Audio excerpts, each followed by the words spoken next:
Bienvenidos queridos amigos a una nueva lectura de la lección de Escuela Sabática para el 1 de septiembre, la número 9, titulada El segundo viaje misionero. Hoy, martes 28 de agosto, se llama Tesalónica y Berea. Cuando Pablo y Silas fueron liberados de la cárcel, los misioneros partieron de Filipos. De Filipos, Pablo y sus compañeros fueron directamente a Tesalónica, la capital de Macedonia. Leamos Hechos 17 del 1 al 9. ¿Cómo reaccionaron los judíos de Tesalónica ante la exitosa predicación de Pablo entre los gentiles? Pasando por Anfípolis y Apolonia, llegaron a Tesalónica, donde había una sinagoga de los judíos. Y Pablo, como acostumbraba, fue a ellos y por 3 días de reposo discutió con ellos, declarando y exponiendo por medio de las Escrituras que era necesario que el Cristo padeciese y resucitase de los muertos, y que Jesús, a quien yo os anuncio, decía él, es el Cristo. Y algunos de ellos creyeron y se juntaron con Pablo y con Silas, y de los griegos piadosos gran número, y mujeres nobles no pocas. Entonces los judíos que no creían, teniendo celos, tomaron consigo algunos ociosos, hombres malos, y juntando una turba alborotaron la ciudad, y asaltando la casa de Jasón procuraban sacarlos al pueblo.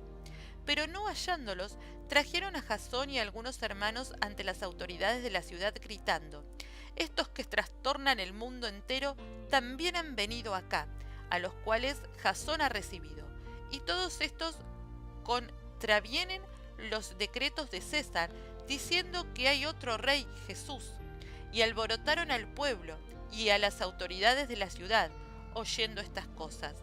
Pero obtenida fianza de Jasón y de los demás, los soltaron. Una vez más, vemos que Pablo buscó la sinagoga para compartir el Evangelio. Muchos griegos devotos y no pocas mujeres prominentes fueron persuadidos por el mensaje de Pablo. El hecho de que estos conversos se juntaran con Pablo y con Silas parece indicar que formaron un grupo aparte y que no se reunían en la sinagoga, sino probablemente en la casa de Jasón. Motivados por los celos, sus oponentes iniciaron una revuelta. Su intención era llevar a Pablo y a Silas, no se menciona a Timoteo, ante la asamblea de la ciudad y acusarlos. Como no pudieron encontrar a los misioneros, el propio Jasón y otros nuevos creyentes fueron arrastrados hasta las autoridades locales bajo la acusación de albergar a agitadores políticos. Sigamos leyendo Hechos 17, pero ahora del 10 al 15. ¿Cuál fue la respuesta de los judíos bereanos en comparación con los de Tesalónica? Inmediatamente los hermanos enviaron de noche a Pablo y a Silas hasta Berea, y ellos, habiendo llegado, entraron en la sinagoga de los judíos. Y estos eran más nobles que los que estaban en Tesalónica, pues recibieron la palabra con toda solicitud, escudriñando cada día las Escrituras para ver si estas cosas eran así.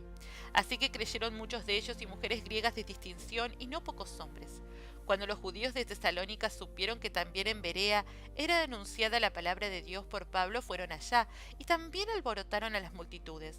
Pero inmediatamente los hermanos enviaron a Pablo que fuese hacia el mar, y Silas y Timoteo se quedaron allí. Y los que se habían encargado de conducir a Pablo le llevaron a Ateneas, y habiendo recibido orden para Silas y Timoteo de que viniesen a él lo más pronto que pudiesen, salieron.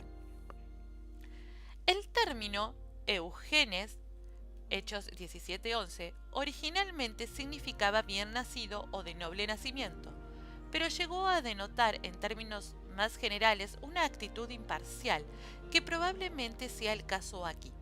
Los judíos de Berea son elogiados no solo porque estuvieron de acuerdo con Pablo y Silas, sino también por su disposición a examinar las Escrituras por sí mismos y a diario para ver si lo que los misioneros estaban diciendo era correcto. Una respuesta meramente emocional al Evangelio, sin la necesaria convicción intelectual, tiende a ser superficial y de corta duración.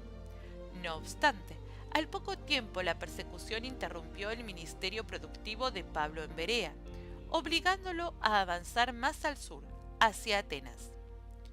Durante este día reflexionemos en lo siguiente. ¿Cuándo fue la última vez que examinaste diligentemente las Escrituras para averiguar si estas cosas, cualesquiera que sean, eran así?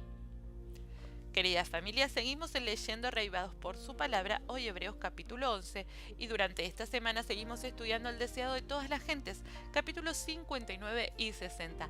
Que tengan todos un maravilloso día. Dios mediante, nos encontramos mañana.